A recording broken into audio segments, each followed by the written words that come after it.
The Wolves football team played their second home game at historic Setzler Field this past Saturday against the Catawba Indians. Our cameras were there. Wolves volleyball player Kate Gross joins us in the studio. And a podcast that was produced more than 20 years ago right here on the Newberry College campus is making a comeback. We'll have the story. All this and more coming up on Wolves Weekly.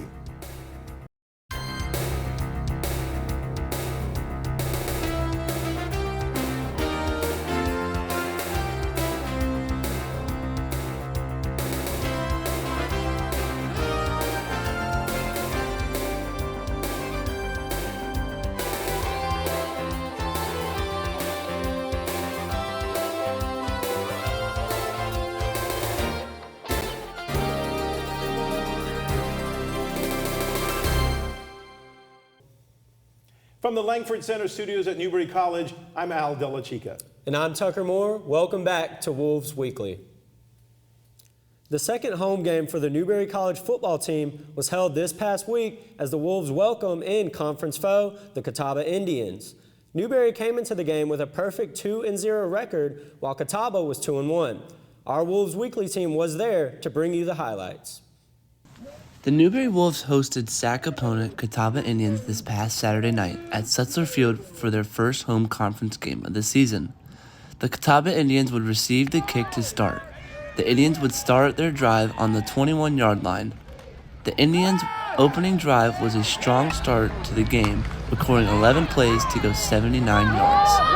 This drive would be capped off with a 10-yard run from Bennett Galloway to put the Indians up 7-0 with 8 minutes and 41 seconds left in the first quarter. Newberry would start their first drive on their own 25-yard line. The Newberry Wolves would start their offensive drive hot with the run game. Jonah Norris had an 11-yard run to help the Wolves move down the field. The Wolves were faced with a 4th and 8 at the Indians' 33-yard line. Catawba's defense would hold strong in its own territory, forcing the Wolves to turn the ball over. The Indians would start on their own 33-yard line and look to keep their momentum rolling after their defensive stop. The offense would start off hot with a pass completed to Jalen Brown for 19 yards. The Wolves defense would stop the Indians' momentum and force them to punt.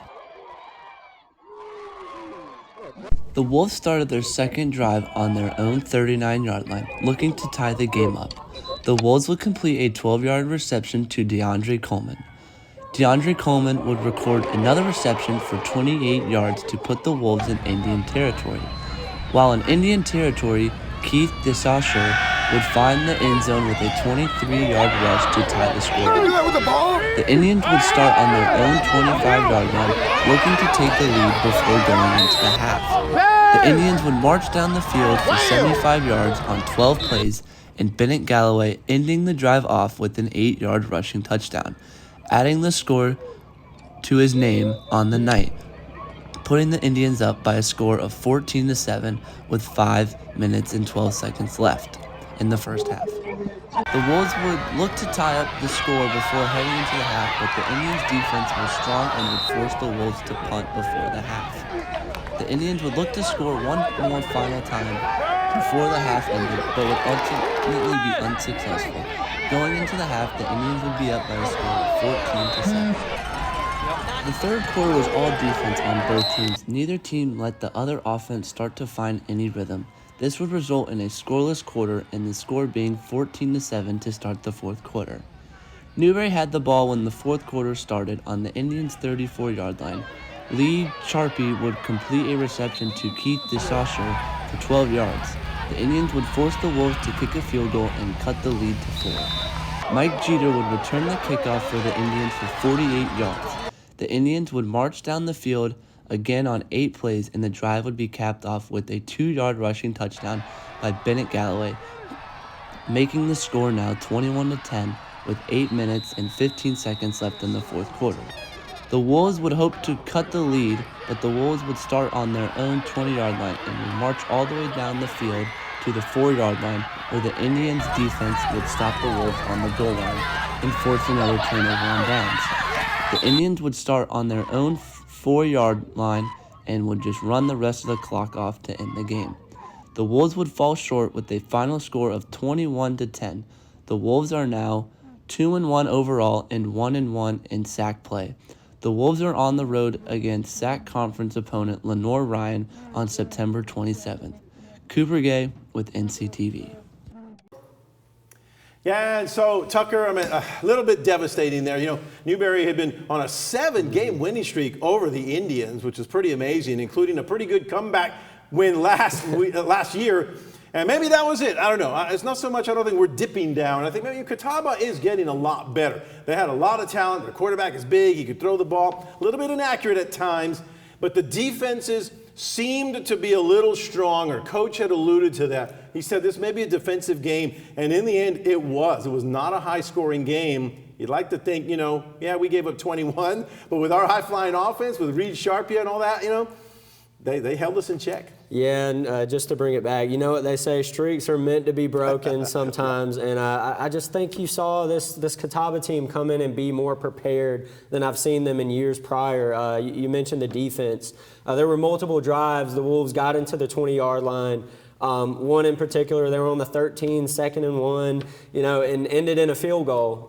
And I think a couple of drives like that really killed momentum. They were getting the ball down the field at times, but their defense just stifled them. And the same with the Wolves. Their defense held them in check for the most part for the whole game. And yeah, you just like to see the offense continue how they were doing. You know, last week had the 49-0 victory. That like you said, high-flying offense. We just didn't see it this week, and maybe that's just a case of Catawba just really coming in and being dialed in with their game plan. But you'd like to see that get a little better next week. Yeah, you know, defensive line, a lot of it, you know, games are won and lost in the trenches. To me, they pressured Sharpie a lot. He was rolling out a lot more than I think we're used to seeing. And that completion percentage, you know, he was lauded player of the week and all of that from the prior week. 86% completion rate, led the nation, which is fantastic. This time, he was a little bit barely over 50%. So like I said, the defensive coverage, the schemes that they were running against our offense, I think, was pretty effective. And in the end, I mean, it was only, 7-3, if I'm correct, in the second half. Because it was 14-7 at half. So, yeah, they kind of shut us down. Both defenses did a pretty good job at the end. Unfortunately, well, they got those couple of touchdowns in the first half, and that was all that they needed to win that one, 21-10. But anyway, Wolves Weekly will continue in a moment. For decades, I've taught you everything I know. How to safely build a fire, and how to control the flames. But I can only teach wildfire prevention. Only you can prevent wildfires.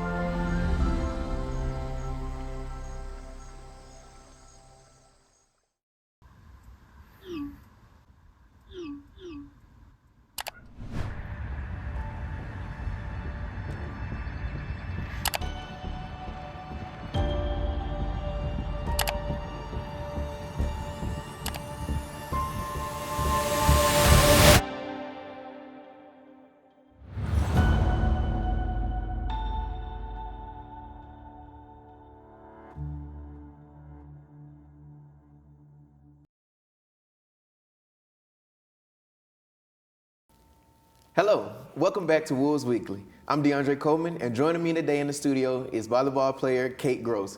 Welcome, Kate. How you doing today? Good. How are you? I'm doing all right. Now, before we get down to the nitty-gritty, can you tell me what are some of your different aspects that you guys are trying to get into this year? I'd say really just commitment, like fully being one with the team and like loving each other, being there for each other, and then just showing up every single day, like giving your 100%, no matter if today you can only give 60, but you're giving 100% of that 60. That's more of like what we're going for this year, and just being committed and fully in the game. What are some of the things that you're seeing this year that led you all to start off so good?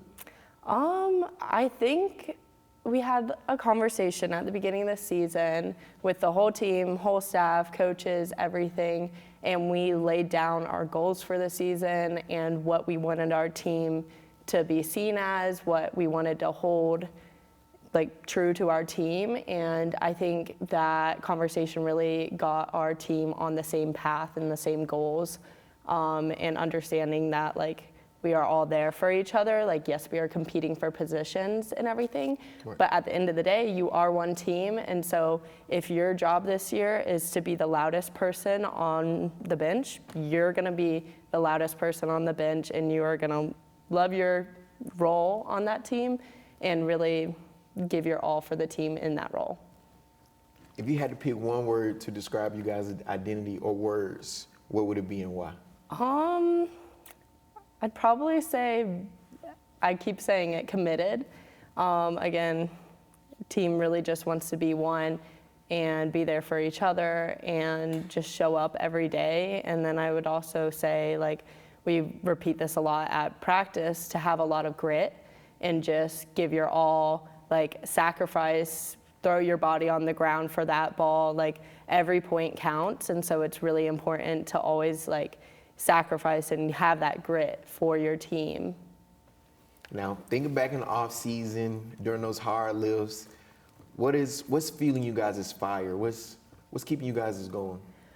Honestly, our lack of success in the past. Like, our team this year really wants to succeed and strive, and so we keep just saying like, we're making it to the conference tournament this year. Like, we're aiming to win our games and reach our goals. And so our repeated like just reminder of our lack of success in the past has really just driven more fuel for this year. And playing for our seniors, like knowing that this is their last year on the court and our last time playing with them has really driven us to play not only for each other, but especially for them.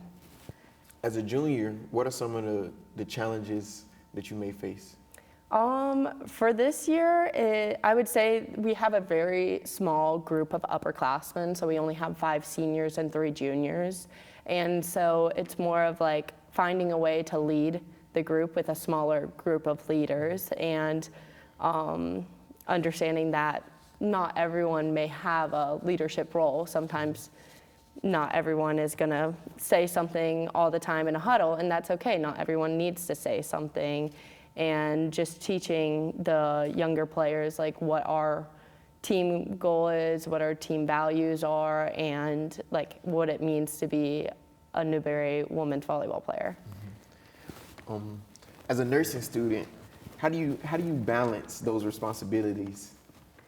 Honestly, it's very hard. I mean, both volleyball and nursing are very demanding, but I am very grateful to go to school here where the program is so open to understanding that both take a lot of commitment and sacrifice. And so sometimes it's that my team's going to Florida and I have to drive separately so that I can finish my clinical day. And same goes for nursing, is that sometimes I have to miss a class to then go to a game. And so it's a lot of give and take on both sides, and understanding that I am committed to both, but there needs to be balance. And it really helps that my coaches are very understanding and work with me a lot to find me the time and like the resources or the changes that may need to be done in my schedule to adjust to the demanding nursing schedule. So, well, we thank you for joining us today. Wolves Weekly will be right back after the break.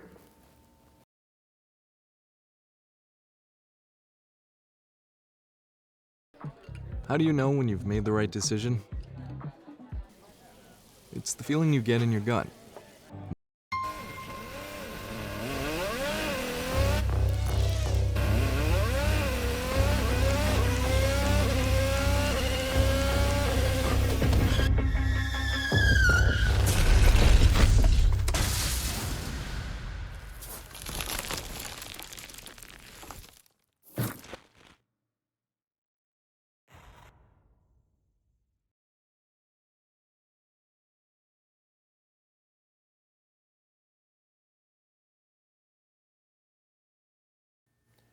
More than 20 years ago, Newberry College theater professor Pat Galliano, along with another professor, hosted a television show called Two Guys Talking NFL that was aired on the local cable channel at that time.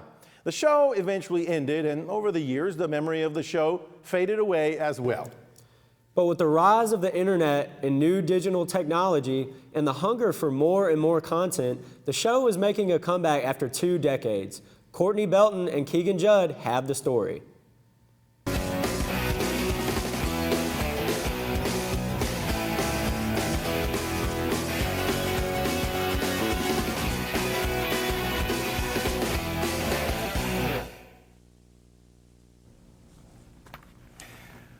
Hello and welcome to yet another installment of Two Guys Talking NFL. It is week number 4. We're talking about week number 3. I'm Tom Dalton. And I'm Pat Galliano.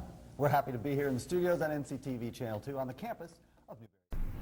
Pat Gagliano started Two NFL Guys Talking back in the 90s.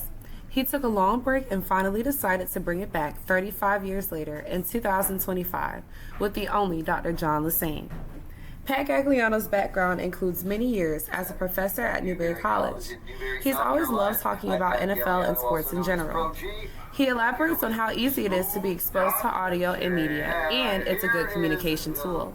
Back in the 1990s, technology and the landscaping of technology has drastically changed over the years. Local cable back then. There was a local cable channel, and only people in the Newberry area could watch it, because everybody had cable back then. So it was kind of fun, and you know, people around the campus and whatnot would watch it once a week. So we've kind of transferred it now into the 2025 version of it, which is podcast. And so, yeah, so we're having fun with it now. Dr. John Lassane is working with me as co-host, and we're doing a weekly podcast.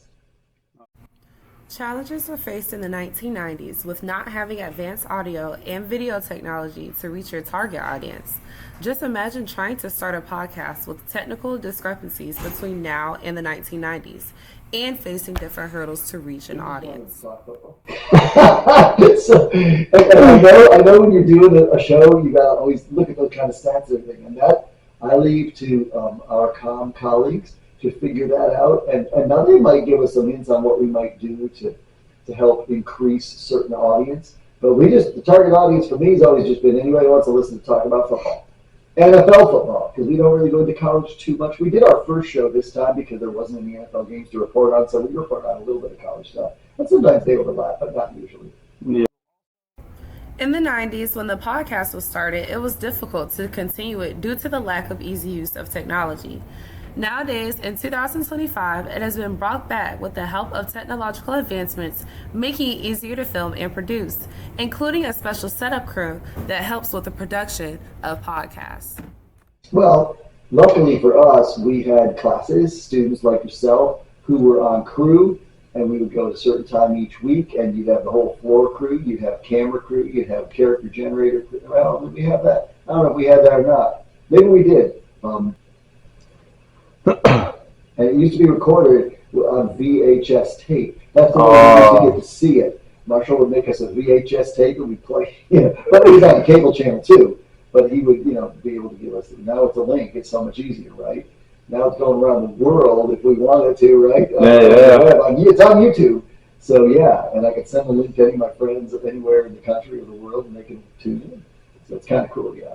Because, that's what you do in the TV studio, right? So the technology was up to date at the time. Now I'm sure we have all new equipment over there over the past 25 years or so, yeah.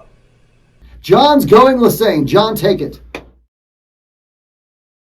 With the help of Dr. John Lassane, Two Guys Talking NFL has excelled once again at its dialogue and production of sports communications.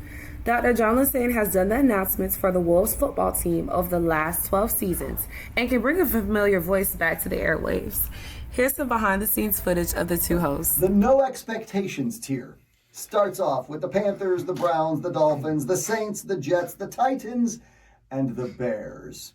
I would agree with you on this because all those teams are just existing right now in the National Football League. Looking forward to 2026, we might say.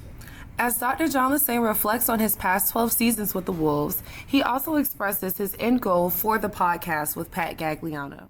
It gives people the opportunity to see a different side of us. with his position, with my position, and, just so people can see that, hey, we have interests outside of, the things that we do with, at work. And so, I've been a big sports guy for forever. I've talked about it, but I've never talked about it on a podcast. And so I think our biggest thing is just for people to see another side of us and to see that there's other interests that we have outside of work.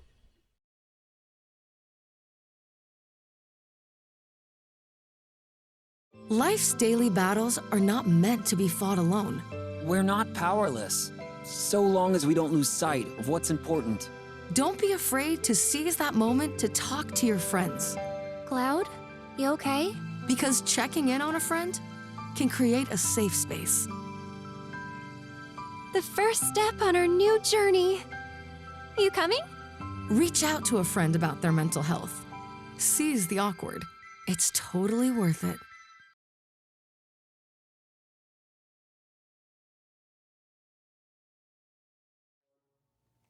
Welcome back to Wolves Weekly. I'm Al Della Chica along with Tucker Moore. And now let's get to the scoreboard and get you caught up with all the action that took place over the past week. The Wolves men's soccer team enjoyed an unbeaten week with 2 close victories over Southern Wesleyan and Tusculum. Newberry earned a 2-1 road win at Southern Wesleyan before returning home to defeat Tusculum this past Saturday night by the same score. Both matches were tightly contested, but Newberry showed composure in key moments to secure the close wins. Several players contributed to the scoring, reflecting the team's balanced approach. Forward Diego Delgado delivered a clutch finish against Tusculum. In field hockey, the number 7 ranked Wolves win with a 4-2 victory over number 6 Mansfield in Westchester, Pennsylvania on Friday. Mansfield opened the scoring early, but Amber Tozana scored in the 14th minute. Peyton Keeler gave Newberry the lead with a penalty corner conversion assisted by her sister Parker, showcasing some family chemistry. After Mansfield tied the game, Emma Westbrook and Lieke Vanderkamp struck in the third quarter to seal the win. Goalkeeper Ayanda Mangana anchored the defense with 9 saves, including 4 in the final quarter. Westbrook was everywhere for the Wolves, scoring once, assisting another, and even adding a defensive save in the closing minutes. On the road, Newberry volleyball battled, but ultimately fell 3-1 at UVA Wise. The Wolves showed fight by bouncing back in the second set after dropping the opener. Despite stretches of strong play, Newberry just couldn't maintain momentum in the final 2 sets. The match featured competitive rallies and defensive grit, with the Wolves refusing to go down quietly. Several players contributed with balanced efforts in both kills and digs. Madison Chapman stood out at the net with a team high in kills, giving Newberry an offensive spark throughout the match. Both the men's and women's tennis teams competed in the Coker Invitational this past weekend. The Wolves gained valuable early in-season experience against regional opponents in Florence, South Carolina.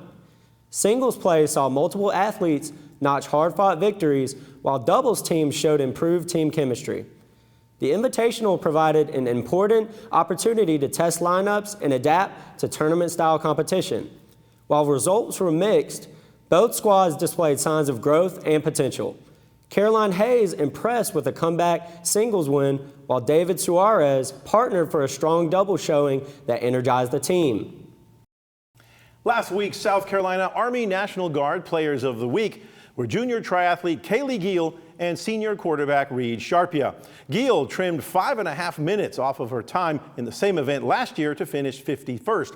She completed the race with a combined time of 1 hour, 7 minutes, and 2 seconds. Meanwhile, Sharpia completed 19 of 21 passes for 241 yards and 3 touchdowns in Newberry's 49-0 win over Point University last week. After the first 2 games, he led the nation in completion percentage and passing efficiency. And as always, don't forget that you can find the latest on Newberry College athletics at newberrywolves.com. You can find all the headlines, see the statistics, learn how the teams are getting ready for the next game, and see the latest schedules and get your official Wolves merchandise. All this and more is available anytime you want it and wherever you are at newberrywolves.com. And now let's take a look at the week ahead for upcoming games for your Newberry Wolves.